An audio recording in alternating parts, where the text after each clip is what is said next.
আমাদের সারা দেশে নেতাকর্মীদের অনেকে বলে যে নাকি হতাশ, কিছু হয় নাই।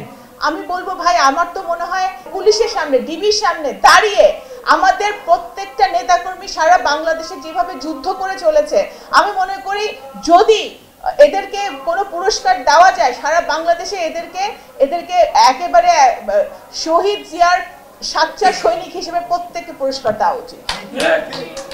কারণ তারা যুদ্ধ করে চলেছে, তারা কিন্তু মাথা নত করে নাই।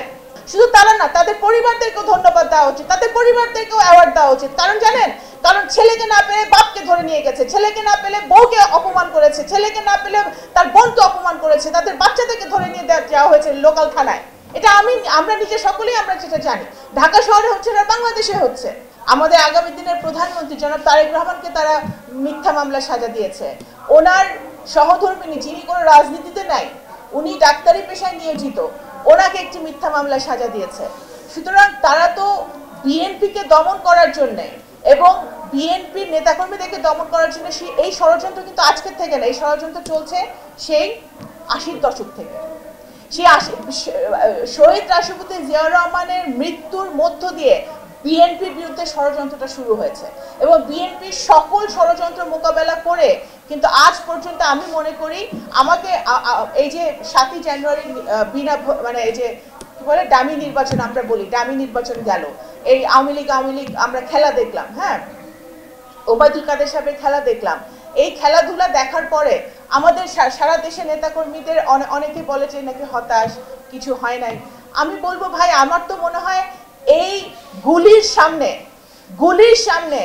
বম্বের সামনে, পিস্তলের সামনে, রাইফেলের সামনে, র্যাব, বিজিবি, আপনার সকল যত এজেন্সি আছে, পুলিশের সামনে, ডিবির সামনে দাঁড়িয়ে আমাদের প্রত্যেকটা নেতাকর্মী সারা বাংলাদেশে যেভাবে যুদ্ধ করে চলেছে, আমি মনে করি যদি এদেরকে কোনো পুরস্কার দেওয়া যায় সারা বাংলাদেশে, এদেরকে একেবারে শহীদ জিয়ার সাচ্চা সৈনিক হিসেবে প্রত্যেককে পুরস্কার দেওয়া উচিত।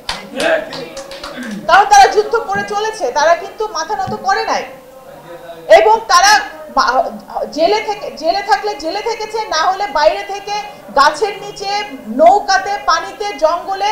আমি সাক্ষী, আমি নিজে জানি যে আমার পরিচিত বহু নেতা কর্মী বিভিন্ন জায়গায় তারা লুকিয়ে থেকেছে, কিন্তু বিএনপির জন্য কাজ করেছে, ধানের শীষের জন্য কাজ করেছে। এই সরকারের স্বৈরাচারের বিরুদ্ধে তারা সবসময় সোচ্চার হয়ে দাঁড়িয়েছে। শুধু তারা না, তাদের পরিবারদেরকেও ধন্যবাদ দেওয়া উচিত, তাদের পরিবারদেরকেও অ্যাওয়ার্ড দেওয়া উচিত। কারণ জানেন, কারণ ছেলেকে না পেলে বাপকে ধরে নিয়ে গেছে, ছেলেকে না পেলে বউকে অপমান করেছে, ছেলেকে না পেলে তার বোনকে অপমান করেছে, তাদের বাচ্চাদেরকে ধরে নিয়ে যাওয়া হয়েছে লোকাল থানায়।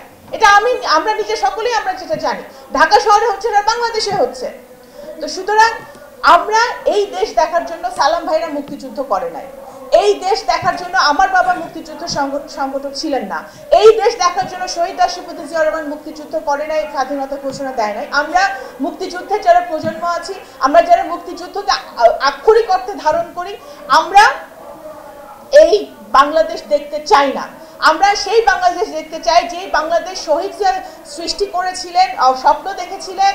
আমাদের গার্মেন্টস ইন্ডাস্ট্রি, আমাদের কৃষি খাত, আমাদের শিল্প খাত, আমাদের আন্তর্জাতিকভাবে বাংলাদেশ যেভাবে উনি বাংলাদেশকে তুলে ধরেছিলেন মুসলিম বিশ্বে, বিভিন্ন ওয়েস্টার্ন ওয়ার্ল্ডে যেভাবে উনি বাংলাদেশকে উপস্থাপন করেছিলেন, আমরা সেই বাংলাদেশ দেখতে চাই। এবং সেই বাংলাদেশ দেখতে হলে দেশনেত্রী বেগম খালেদা জিয়া, জনাব তারেক রহমান, ওনারা সারা বাংলাদেশের ওনাদের নেতৃত্বে যে আন্দোলন চলমান আছে। কারণ আমি মনে করি, আপনি যখন, আমার একটি ভাই যখন রাস্তায় বসে তার ফোনে ফেসবুকে একটা স্ট্যাটাস দেয় এবং সেই স্ট্যাটাসের জন্য তাকে ডিজিটাল আইনে মামলা খেতে হয়, সেই ভাইটাও আন্দোলন করতেছে, ঠিক আছে? তো আন্দোলন কিন্তু ঘরে ঘরে হচ্ছে, আন্দোলন যে হচ্ছে না তা না। আমাদের জাগতে হবে, আমাদের ভালো লাগছে। একজন কমিটির কথা বললেন, আমাদের একজন বক্তা জাকি স্যার, উনি কমিটির কথা বললেন। অবশ্যই আমাদের ভালো নেতৃত্ব আসতে হবে প্রত্যেকটি সংগঠনের তৃণমূল পর্যায় পর্যন্ত, এবং ভোটের মাধ্যমে যখন নেতৃত্ব আসবে তখন কিন্তু আসল নেতৃত্ব বেরিয়ে আসবে। আমি সবসময় একজন কর্মী হিসেবে, সাংগঠনিক কর্মী হিসেবে আমি মনে করি যে গণতান্ত্রিকভাবে যেই নেতা তৈরি হবে বা যে কর্মী তৈরি হবে, সেই নেতা বা কর্মী দলের জন্য, দেশের জন্য জান দিবে। কিন্তু অন্য কোনোভাবে যেভাবে আসে, যদি আসে তাহলে তাদেরকে আপনারা বিপদের টাইমে ভাই পাবেন না। আপনারা দেখেন কয়জনের পান জানি না।